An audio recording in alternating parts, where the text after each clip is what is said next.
Welcome to Lesson 9. In this session, I'll be commenting upon a section of Process and Reality that appears on page 21 and 22, and it's called The Category of the Ultimate. Now, this section is very famous, and many people know it. I would read it to you aloud, but that would take too long. So what I've done is to take selected passages from those 6 paragraphs, and I'll offer a commentary.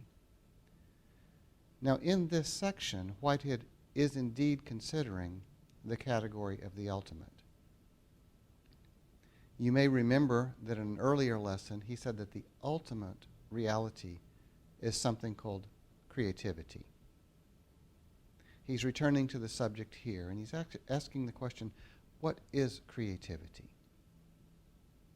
He tells us that it is the universal of universals, characterizing ultimate matter of fact. Now, when you think of a fact, you may think of a thing, something that is already defined, something specific, something that is there, or even here. When Whitehead thinks of a fact, he says that within the very depths of any fact is this reality called creativity. It is the ultimate principle by which the many, which are the universe disjunctively, become the one actual occasion, which is the universe conjunctively. He goes on to say it lies in the nature of things that the many enter into complex unity. The ultimate metaphysical principle is the advance from disjunction to conjunction, creating a novel entity other than the entities in conjunction. Now, this is very abstract language, but perhaps it can be easily understood if you consider the image here of the parents and their child.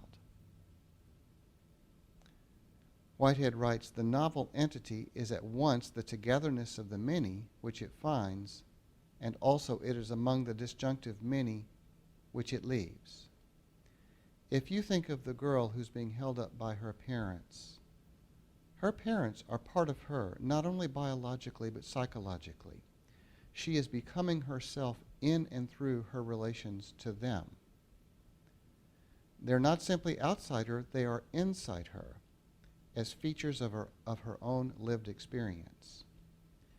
And yet she emerges as a single person, Whitehead's word is a singularity in that moment, through her relationship to her parents.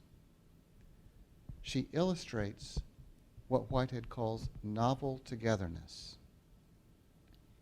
Thus, the production of novel togetherness is the ultimate notion embodied in the term concrescence. The girl, at that moment, is concressing. That is Whitehead's word for experiencing. She is feeling the presence of her parents, and she is becoming herself amid those feelings. She's an act of concrescence in that moment.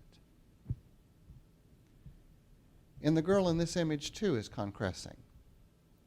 Whitehead tells us that together is a generic term covering the various special ways in which the various sorts of entities are together in any one actual occasion. This girl, at this moment, is an actual occasion of experience.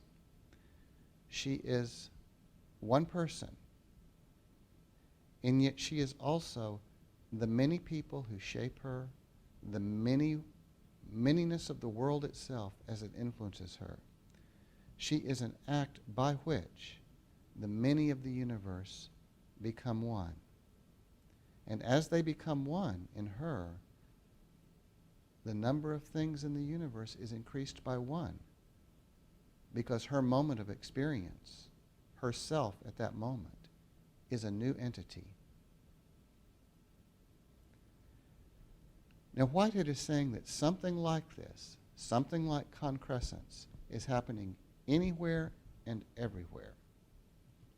Wherever we look, we are bearing witness to, we are seeing either aggregate expressions of concressing activity, aggregate outcomes of concressing activity,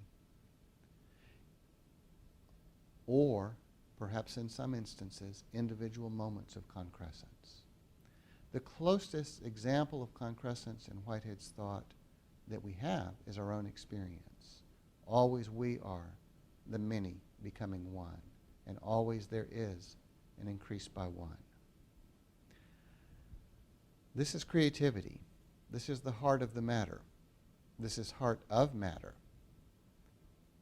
Something like creativity is found in God, in animals and plants, in quantum events in the depths of atoms, and in you listening to my voice at this very moment. The sole appeal is to intuition. Thanks for joining me.